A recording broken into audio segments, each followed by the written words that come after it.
our ForgeBox module of the week. And for this one, something I literally just posted, so it should be top of the list. So I'm going to share my screen for those watching. So if you go to ForgeBox.io, I don't know if you noticed, but if you scroll down, there's a couple items here. And so you can click most popular, most installs, newest, or updated. So if you click newest, you should see something called cfInterval. What's this, you might say? Well, it's a human-friendly helper for working with intervals and timespans, and it's released by me, but I'm going to have a collaborator on here. Scott Steinbeck has been helping me. So basically what we did is we came in here and we have a ColdFusion version of this library, the JavaScript TimeSpan library, timespan.js, which is inspired by .NET System.TimeSpan and System.DateTime. And so basically, it's a human-friendly version of intervals and timespans. Now, ColdFusion has a timespan already, but that's basically where it's 1 or 0.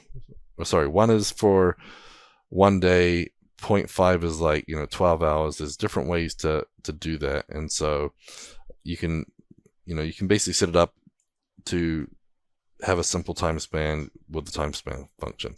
Now that works okay, but there's a lot of cool stuff that I wanted to do, and so I found this library, and we're going to be merging it into Coda, so Coda will have better support for this too. But this timespan stuff is pretty neat. So you can create a new timespan using new timespan, or you can inject it using some of our injections. So if you inject timespan at cfInterval, I kept it as timespan just so it would be consistent with the JavaScript. But Scott helped me do the conversion over to this here. We've got a few tests up and running, and it's put out there. But the cool thing is when you add a timespan, you can pass in milliseconds, seconds, minutes, hours, or day. And then you can obviously pass ordered functions like JavaScript, or you can do name functions too. They also have static constructors, which is the first time I've actually used static constructors. But you can say new timespan like from seconds, or from minutes, or from hours, or from days. And so the goal is with this is that you can say, if you want to cache something for 30 days, you can basically say, new timespan dot from days 30, and then you do dot to minutes, or total minutes, or something like that.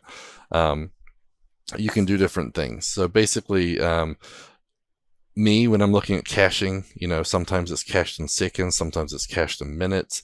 I see all those things out there where it's like, 60 times 60 times 24.7 for 7 days. Or you have a magic number in your code.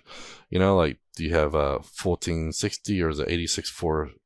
All these magic numbers, and you don't know what they mean. You might know what they mean, you might think you know what they mean, but they're just not very user-friendly. They're not very clean code. And so, but now to have something like this where we can rock out, some user-friendly formats, that's pretty cool. Now, they do have adding and subtracting time as well, and you can actually do things where you interact with other time spans. But the short of it is, the total milliseconds, total seconds, total minutes, total hours, total days. I think I made a helper which is, in or 2 milliseconds or in milliseconds or something. So that way you got a quick conversion so you can translate it. And Scott's already updated the documentation on GitHub to show you how to correctly use the static methods in ColdFusion, which was something I hadn't actually done. So it's pretty cool. But yeah, so you can break it down. There's a lot of stuff in here. But again, we are adding some more human-friendly ones. And the cool thing is with Coda, Coda is internationalized. It's a cool little library. It's got, I think, German and English so far with Coda. But we'll be able to do like a new time span. You can say, 7 days. And so it'll take the 7 days. Instead of doing days equals 7, you could actually do some human readable stuff, and we're going to try and improve that. Anyways, it's up on GitHub. Again, Scott and I are, just rolled it out this morning.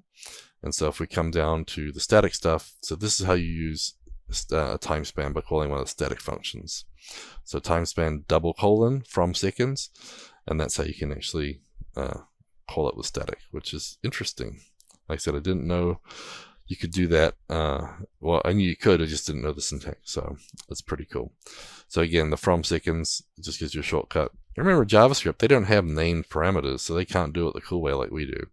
So we could do it very differently. So we'll be working with this here. So anyway, that is the ForgeBox module of the week, cfInterval, and we'll be updating Coda real soon to have that included and make it even better and make it more user-friendly. And yeah, clean up our code wherever we go. So no more magic numbers. Magic numbers are bad. Okay, so that's our ForgeBox module of the week. That was our ForgeBox module of the week, brought to you by Modernize or Die Podcast, CFML News Edition, proudly sponsored by Order Solutions. You can see the new episodes every week on cfmlnews.modernizeordie.io or on the Order Solutions YouTube channel.